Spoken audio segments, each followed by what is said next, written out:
ఏపీలో ఎన్నికల వేళ చంద్రబాబు కేసులో కీలక పరిణామాలు చోటు చేసుకుంటున్నాయి.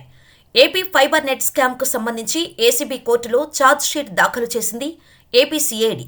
అందులో ఏ1గా చంద్రబాబు నాయుడు, ఏ2గా వేమూరి హరికృష్ణ, ఏ3గా కోగంటి సాంబశివరావులను చేర్చింది.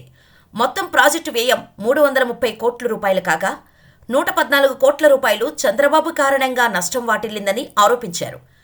చంద్రబాబు కనుసన్నల్లోనే ఫైబర్ నెట్ స్కామ్ జరిగిందని ఏపీ సీఐడీ ఛార్జ్షీట్లో పేర్కొంది. చంద్రబాబును సీఐడీ కేసులు వెంటాడుతున్నాయి.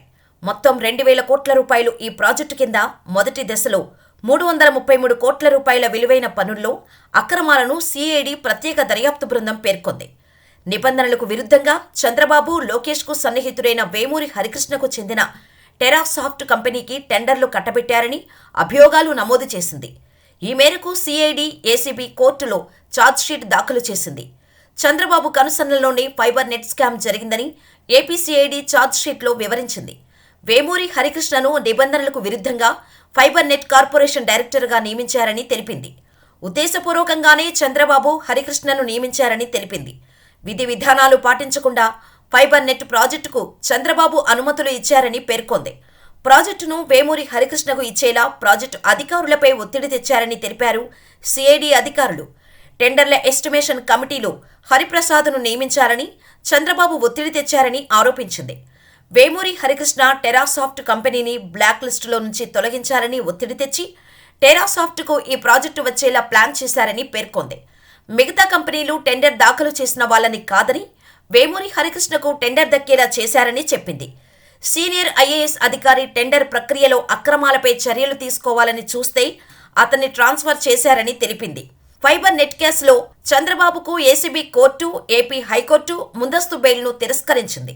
చంద్రబాబు ప్రస్తుతం సుప్రీంకోర్టులో ఫైబర్ నెట్ కేసుపై స్పెషల్ లీవ్ పిటిషన్ దాఖలు చేసినట్టు సీఐడీ తన ఛార్జ్షీట్లో పొందుపరిచింది. ఇకపోతే ఏపీలో జనసేన, టీడీపీ పొత్తులో చాలా లుకలుకలే ఏర్పడుతున్నాయి. ఏదైనా ఒకరికి మంచి చేయాలని ఉద్దేశం వేరు, ప్రచారం కోరుకోవటం మరొక తీరు. ప్రస్తుతం సీనియర్ నేత హరిరామ జోగయ్య తీరును చూస్తుంటే జనసేన అధినేత పవన్ కళ్యాణ్కు సహకరిస్తున్నారా లేక ఫిట్టింగ్ పెడుతున్నారా అన్న అనుమానాలు కలుగుతున్నాయి. చేగుంటి హరిరామ జోగయ్య సీనియర్ నేత. ఆయనకు ఏపీ రాజకీయాల్లో అపార అనుభవం ఉంది. అయితే నేరుగా అభ్యర్థులను, సీట్లను ఎంపిక చేస్తూ పవన్ కళ్యాణ్కు తలనొప్పిగా మారిపోయారు. ఆయన చేయాల్సిన పని సలహాలివ్వడం వరకే, అంతే తప్ప పలానా సీటులో పలానా వారు పోటీ చేయాలంటూ ఏకంగా ఒక లిస్టు విడుదల చేయడం అంటే జనసేనానిని ఇరకాటంలో పడేయటం అన్నది జనసేన నేతలు కూడా అభిప్రాయపడుతున్నారు. నిజంగా హరిరామ జోగయ్యకు జనసేన మీద ప్రేమ ఉంటే పవన్ కళ్యాణ్కు ముఖ్యమంత్రిగా చూడాలనుకుంటే, లేదా ఆయన పార్టీని అధికారంలోకి తేవాలనుకున్నప్పుడు ఇది సరైన విధానం కాదన్నది కాపు నేతల నుంచి వినిపిస్తున్న మాట. తాను చెప్పదలుచుకున్నది ఏదైనా ఉంటే నేరుగా పవన్ కళ్యాణ్కు ఆయన చెప్పవచ్చు. అది ఆయనకు సాధ్యమవుతుంది. అంతే తప్ప బహిరంగ లేఖలను విడుదల చేసి పవన్ను రాజకీయంగా ఇబ్బంది పెట్టడమేంటని అంటున్నారు. ఒకవేళ హరిరామ జోగయ్య చెప్పిన విధంగా తెలుగుదేశం పార్టీ అధినేత చంద్రబాబు నాయుడు సీట్లు ఇవ్వకపోయినా, ఆయన సూచించిన స్థానాలు కేటాయించకపోయినా కాపు సామాజిక వర్గం కొంత ఆలోచనలో పడే ప్రమాదం ఉంది.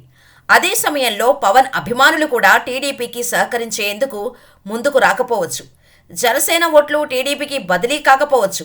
ఇన్ని నష్టాలు జరుగుతాయని జోగయ్యకు తెలియంది కాదు. తాను చంద్రబాబును ఇరకాటంలో పెడుతున్నానని భావించి పెద్దాయన పవన్ను ఇబ్బంది పెడుతున్నట్టే అనిపిస్తోంది. రానున్న ఎన్నికల్లో టీడీపీ, జనసేన పొత్తు ఖరారైంది. బీజేపీ విషయం ఇంకా తేలలేదు. ఆ పార్టీ ఎన్ని సీట్లు, ఏ స్థానాలు అడుగుతుందో కూడా తెలియదు. ఇలాంటి పరిస్థితుల్లో జోగయ్య లేక జనసేననే కాదు, టీడీపీని కూడా షేక్ చేస్తున్నట్టే కనిపిస్తోంది. ఈ ఫిట్టింగులు ఏంటిరా బాబు అంటూ రెండు పార్టీల నేతలు తలలు పట్టుకుంటున్నారు. హరిరామ జోగయ్య 6 పార్లమెంటు స్థానాలు, 41 అసెంబ్లీ స్థానాలు తీసుకోవాలంటూ పవన్ కళ్యాణ్కు లేఖ రాశారు. పవన్ కళ్యాణ్, నాగబాబులు ఎక్కడి నుంచి పోటీ చేయాలో కూడా ఆయనే సూచించారు. కాపు సామాజిక వర్గం యాచించే స్థాయి నుంచి శాసించే స్థాయికి రావాలని ఆయన లేఖలో పేర్కొన్నారు. తూర్పుగోదావరి, పశ్చిమ గోదావరి, విశాఖపట్నంలో జనసేనకు ఎక్కువ స్థానాలను కేటాయించాలని కూడా జోగయ్య లేఖలో పేర్కొన్నారు. జోగయ్య ఇంట్లో కూర్చొని జాబితా తయారు చేసి మరీ మార్కెట్లో వదులుతుంటే బయట తిరిగే చంద్రబాబు, పవన్ కళ్యాణ్లు మాత్రం రాజకీయంగా ఇబ్బంది పడుతున్నారు. ఏదైనా ఉంటే గుట్టుగా పవన్కు సమాచారం అందించాలి కానీ పవన్కు నష్టం చేకూర్చేలా ఈ లేఖలేంటని విసుక్కునేవారు కూడా అనేక మంది ఉన్నారు. కాపు వర్గాల్లో